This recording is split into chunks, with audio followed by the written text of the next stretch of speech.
Okay, students, today our topic is dividing decimal numbers by whole numbers.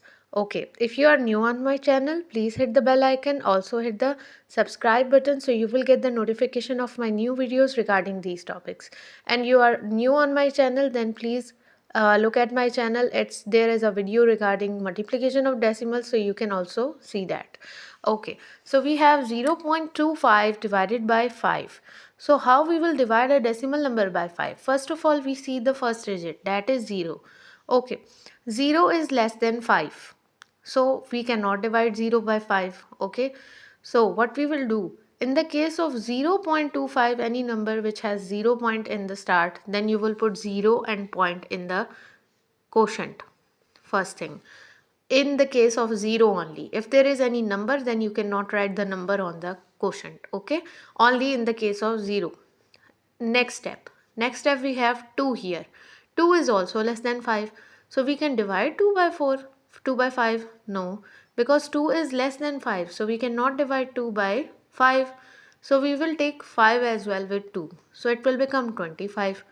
Okay, so it comes in your mind that when we divide 5, multiply 5, then we get 25. So we will write 5 here and 25 here, so it will divide. No, it's a wrong concept. I'm talking about this, that you will write, if you write 5 times 5 is 25 and you will subtract and you will say that it's correct, then it's totally wrong.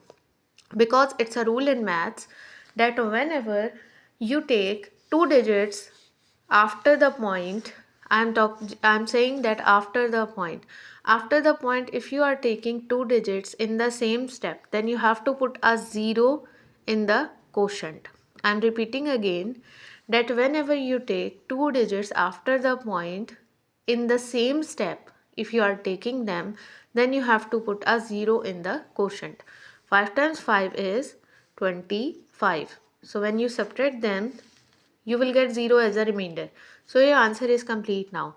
So have a look on this difference, that I'm repeating again for the third time, that if you take two digits after the point in the same step, then you have to put a 0 in the quotient. Now we will move to the next question, that is 80.1 divided by 3. So in this case there is not any problem. In this there was a 0 point, so we have to put in the quotient, but there is no any problem. Here we have 8. For the first digit, it's greater than 3, so we can divide 8 by 3. Okay, so we will read 3 times table. 3 times 1 is 3, 3 times 2 is 6, and 3 times 3 is 9. So 9 is greater than 8. So we cannot put 9 here. So obviously we have to take that number that is coming in 3 times table and nearest to 8 and smaller than 8 also. Nearest to 8 and smaller than 8. So we will write 3 times 2 is 6.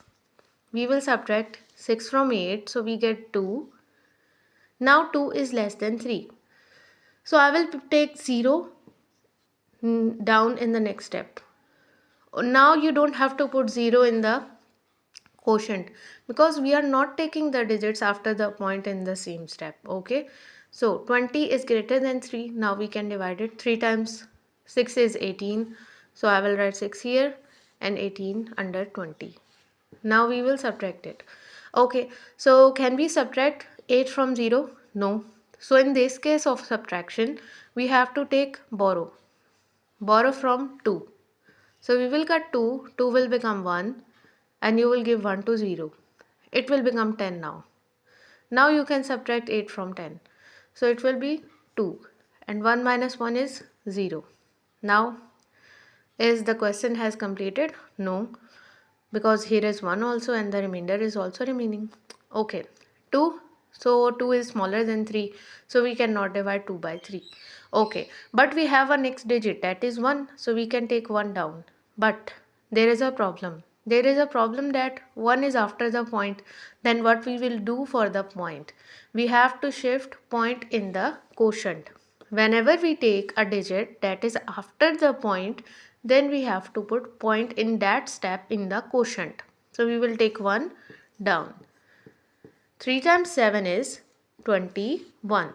So we will subtract 21 from 21. So we get 0. Now our answer is complete. That is 26.7. Now next, 12 divided by 5. Okay, in this question you will say that there is no point in this. So I am going to tell you that all the whole numbers are decimal numbers, because whenever there is no point in any question, then point is at the end, and after what is in the after the point, what is there? There is nothing, then nothing is zero. So after the point we have a lot of zeros. Okay, now 12 is greater than 5, so we can divide 12 by 5. So what we will do, 5 times 2 is 10. Okay, so after subtraction I get 2 here. Okay, now 2 is less than 5. What I will do? In this type of division, it's different from the first two.